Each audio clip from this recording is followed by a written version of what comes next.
আপনাকে মেসেজ করে স্বাগতম জানিয়ে দিয়েছিলাম।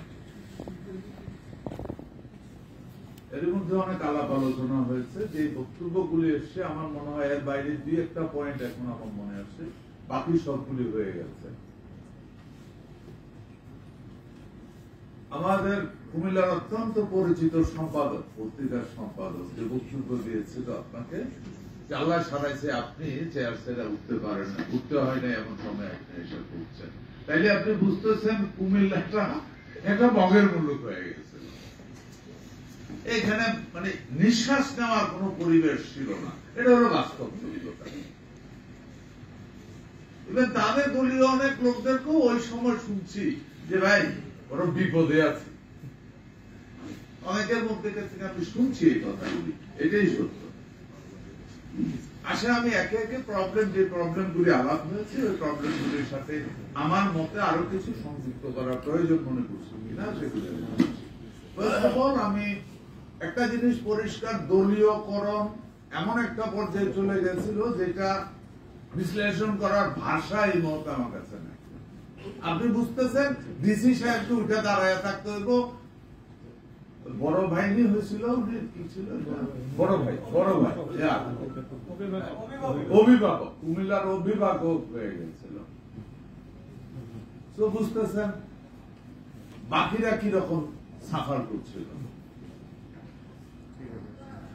আমাদের যানজটের প্রশ্নে আমি একটা একটা করে আসি। সত্যি যানজটটা এই মুহূর্তে একটা মেজর প্রবলেম। বাসার থেকে রওনা দিয়ে চেষ্টা করি গাড়ি চাই না হাইটা যাওয়া যায় কিনা, এটা ব্যাপার। যানজটের ব্যাপারে আমাদের আগের বক্তারা, বিশেষ করে আমার মহানগরের সেক্রেটারি যেটা বলছে টিপু, যে এটা শুধু কান্দিরপাড় না, আপনি সারা কুমিল্লাতে পদুয়ার বাজার বিশ্ব রোডের ওইখানের যে জাম, আমার বোধ হয় আপনার এডিসি সাহেবের সাথে কথা হইতেছিল যে জামটার আসলে প্রধান কারণটা কি।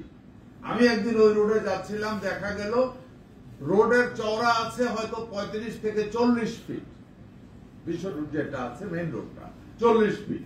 ওই জায়গাটার ভিতরে পাশাপাশি 3টা বাস দাঁড়িয়ে আছে, চলাচল করার জায়গা আছে। ঢাকা চট্টগ্রাম মেইন রোডে চলাচল করার জায়গা আছে একটা বাস। আমি আমার জিপ টার্ন করতে গেলে আমি জিজ্ঞাসা করলাম, ভাই দাঁড়ায় আছো কেন? সে আমার দিকে তাকাচ্ছ না, বলতে যে চিটাগাং।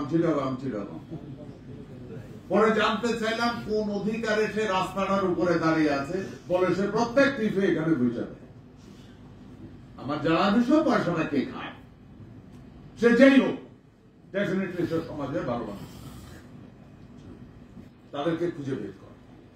এই পদুয়ার বাজার বিশ্ব রোড থেকে শুরু করে কান্দিরপাড়ের জাম পর্যন্ত, ফৌজদারির বা আদালতের জাম পর্যন্ত, প্রত্যেকটা রাজগঞ্জের জাম, প্রত্যেকটা জায়গায় দেখবেন শহরের ভিতরে কোনো কিন্তু স্ট্যান্ড নাই, যা টাকার বিনিময়ে এই স্ট্যান্ডগুলি তৈরি করা হয়েছে। কুমিল্লা শহরের মেইন রোডের শহর অত্যন্ত তুলনামূলক ভাবে, কারণ এই শহর কিন্তু 100 বছরেরও পুরনো শহর। এই মূল হইল এখানে যে অবৈধ স্ট্যান্ড, এখানে কিন্তু আন্ডারগ্রাউন্ডে কিছু জিনিস আছে, এটাকে বন্ধ করলে এটা ক্লিয়ার হয়ে যাবে। ব্যাপারটা আমি তাই বুঝাইতে চাইছি। দলীয়করণের প্রশ্ন আছে, হ্যাঁ, এখানে দলীয়করণের চরম পর্যায়ে চলে গেছিল। আপনাকে যেটা বলছে যে এখানে অনেকেই এই মিটিং আপনার এই ডিসি রুমের ভিতরে কি হয় এটা পরিবর্তন হয়েছে, কেউ কিন্তু জানতো না, এদিকে আসার সাহসও পাইতো না। আমার এক সাংবাদিক ভাই অরুণ ভাই বলছিল যে আমরা ইফতারের দাওয়াত দিছি, ইফতার খাওয়ার পরে ওনাকে গালাগালি শুনতে হয়েছে।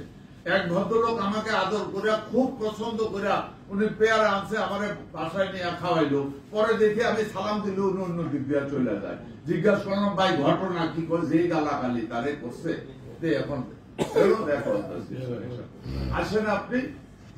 তাহলে দলীয়করণের প্রশ্নে নতুন অর্গানাইজেশন গুলি, যে আপনার আন্ডারে যে অর্গানাইজেশন গুলি আছে, অবশ্যই সেখানে আমার হাত পরিবর্তন করে দায়িত্ব বা গুরুত্বপূর্ণ লোকদেরকে আনার প্রশ্নে আমি 100% একমত। আমি এক দলীয়করণ চলে গেছে, আমি দলীয়করণ চাই না, আমি যোগ্য লোকের যোগ্য জায়গায় অবস্থান চাই। আসেন স্মার্ট লেক, এখানে অনেকগুলি কথা বলা হয়েছে। কুমিল্লার one of the major problem smart lake, এই কথাটা হয়তো